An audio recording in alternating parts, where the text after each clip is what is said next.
सभी भक्तजनों को जय श्री कृष्ण। श्री सुखदेव जी कहते हैं, परीक्षित, भगवान श्री कृष्ण बलराम जी के साथ वृंदावन में रहकर अनेकों प्रकार की लीलाएं कर रहे थे। उन्होंने एक दिन देखा कि वहाँ के सब गोप इंद्र यज्ञ करने की तैयारी कर रहे हैं। भगवान श्री कृष्ण सबके अंतर्यामी और सर्वज्ञ हैं। उनसे कोई बात छिपी नहीं थी, वे सब जानते थे। फिर भी विनयवनत होकर उन्होंने नंद बाबा आदि बड़े बूढ़े गोपों से पूछा, पिताजी, आप लोगों के सामने यह कौन सा बड़ा भारी काम, कौन सा उत्सव आ पहुंचा है? इसका फल क्या है? किस उद्देश्य से, कौन लोग, किन साधनों के द्वारा यह यज्ञ किया करते हैं? पिताजी, आप मुझे यह अवश्य बतलाइए। आप मेरे पिता हैं और मैं आपका पुत्र। ये बातें सुनने के लिए मुझे बड़ी उत्कंठा भी है। पिताजी, जो संत पुरुष सबको अपनी आत्मा मानते हैं, जिनकी दृष्टि में अपने और पराये का भेद नहीं है, जिनका ना कोई मित्र है, ना कोई शत्रु है और ना उदासीन, उनके पास छिपाने की तो कोई बात होती ही नहीं।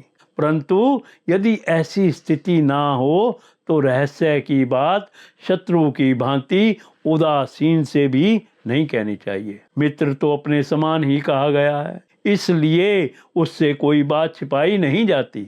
यह संसारी मनुष्य समझे बेसमझे अनेकों प्रकार के कर्मों का अनुष्ठान करता है। उनमें से समझ बूझ कर करने वाले पुरुषों के कर्म जैसे सफल होते हैं, वैसे बेसमझ के नहीं। अतः इस समय आप लोग जो क्रिया योग करने जा रहे हैं, वह स्वदों के साथ विचारित शास्त्र सम्मत है अथवा लौकिक ही है, मैं ये सब जानना चाहता हूँ। आप कृपा करके स्पष्ट रूप से बतलाइए। नंद बाबा ने कहा, बेटा, भगवान इंद्र वर्षा करने वाले मेघों के स्वामी हैं। ये मेघ उन्हीं के अपने रूप हैं। वे समस्त प्राणियों को तृप्त करने वाला एवं जीवन दान करने वाला जल बरसाते हैं। मेरे प्यारे पुत्र, हम और दूसरे लोग भी उन्हीं मेघपति भगवान इंद्र की यज्ञों के द्वारा पूजा किया करते हैं। जिन सामग्रियों से यज्ञ होता है, वे भी उनके बरसाए हुए शक्तिशाली जल से ही उत्पन्न होती है। उनका यज्ञ करने के बाद जो कुछ बच जाता है, उसी अन्न से हम सब मनुष्य अर्थ, धर्म और काम रूप त्रिवर्ग की सिद्धि के लिए अपना जीवन निर्वाह करते हैं। मनुष्यों के खेती आदि प्रयत्नों के फल देने वाले इंद्र ही हैं। यह धर्म हमारी कुल परंपरा से चला आया है। जो मनुष्य काम, लोभ, भय अथवा द्वेषवश ऐसे परंपरागत धर्म को छोड़ देता है, उसका कभी मंगल नहीं होता। श्री सुखदेव जी कहते हैं, परीक्षित, ब्रह्मा शंकर भगवान ने नंद बाबा और दूसरे ब्रजवासियों की बात सुनकर पिता नंद बाबा से कहा।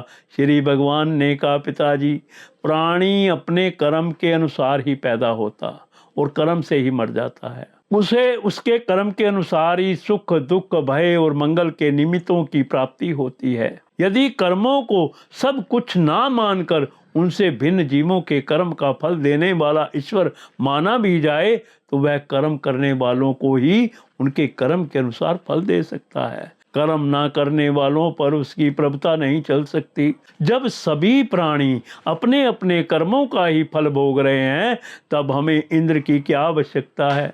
पिताजी, जब वे पूर्व संस्कार के अनुसार प्राप्त होने वाले मनुष्यों के कर्म फल को बदल ही नहीं सकते, तब हमें इंद्र की क्या आवश्यकता है? पिताजी, जब वे पूर्व संस्कार के अनुसार प्राप्त होने वाले मनुष्यों के कर्म फल को बदल ही नहीं सकते, तब उनसे प्रयोजन मनुष्य अपने स्वभाव पूर्व संस्कारों के अधीन है, वह उसी का अनुसरण करता है।